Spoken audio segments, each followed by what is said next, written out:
ఈ రోజు నుంచి మీరు గుర్తుపెట్టుకోండి, నేను శివభక్తుణ్ణి, శివుడి పూజ చేస్తాను, ఎక్కడున్నా చేస్తానని ఒక నియమం పెట్టుకుంటే మీకు అక్కడ ఏది కనబడితే దాన్ని పూజించండి. శివుడంతటి కరుణాస్వరూపుడు ఈ చరాచర జగత్తులో మరొకడు లేడు.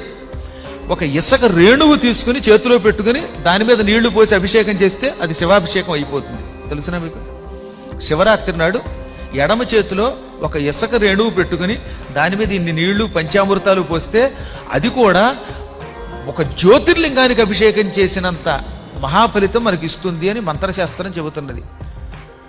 శివుడికి ఉన్న ఒక్క లక్షణం, లింగ రూపముతో ఉన్న ఏ వస్తువునైనా లింగము కిందే భావించేది. ఏ రూపమైనా పర్వాలేదు, అది లింగం అనుకుని దాని మీద ఇన్ని నీళ్లు పోస్తే దానికే ఆయన బ్రహ్మానంద భరితుడైపోతాడు.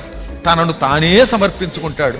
శివుడి వలె తనను తాను సమర్పించుకునేవాడు చాలా అరుదుగా ఉంటారు. అందుకని అటువంటి శివలింగం ఎక్కడ కనపడినా దాన్ని